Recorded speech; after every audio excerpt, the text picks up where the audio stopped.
La veritable història d'en Papirus és el conte més conegut. En el fons del mar. Cluc, cluc, cluc. Capítol 3. Ai, mi Shirley! En el capítol anterior, el nostre peix perdut, en Papirus, intentava recordar el camí per tornar a casa seva.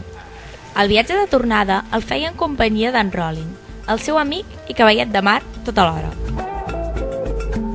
Els dos amics, comprovant que en Papirus no era capaç de recordar ni una de les cantonades del mar, van decidir dirigir-se cap a l'escola d'en Papirus, allà on va començar tot el problema.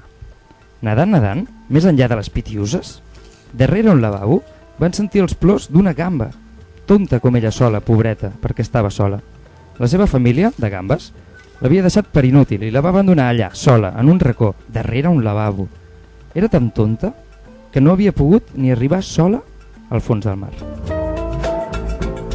Els dos companys de travessia no van poder evitar parar i consolar la pobra gamba. No passa res, guapa, no passa res.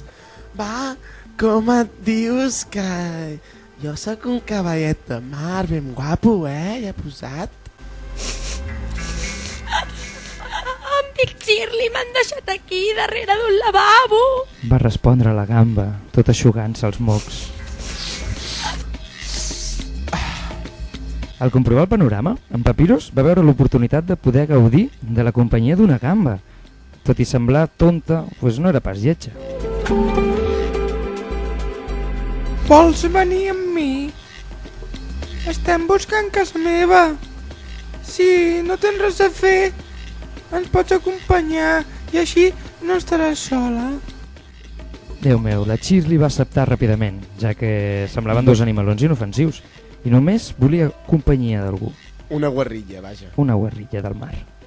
Sense voler-ho, el cavallet Rolling havia donat un gir rotund a la seva existència dins del mar. En un dia, només en un dia, havia passat de ser un cavallet insignificant en busca d'una parella per passar el resto de la seva vida, a haver de fer de monitor de dos joves animalons que no tenien cap consciència de la vida, que no sabien on anar, però que tenien una gran aventura per davant. Nedant, la nit ja s'acostava. Ja gairebé no hi veien res i varen decidir parar per descansar, ja que van pensar que l'escola estaria tancada aquelles hores i que fins l'endemà no podrien esbrinar la direcció de casa d'en Papirus. Però demà és dissabte! Va exclamar esverada la Shirley. Demà també estarà tancada! Déu meu, la confusió va regnar entre els tres membres de la comunitat del Retonto. Membres. Després d'aquest pal i de comprovar que en Papirus estava massa verd com per recordar cap nom de cap carrer, es van mirar i van pensar: La cosa està molt xunga! Cosa està molt xunga. Sí que està xunga, sí.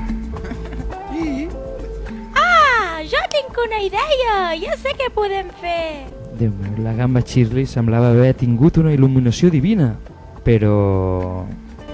La setmana que ve més. Següent capítol de la verdadera història d'en Papirus, el peix perdut enmig del mar.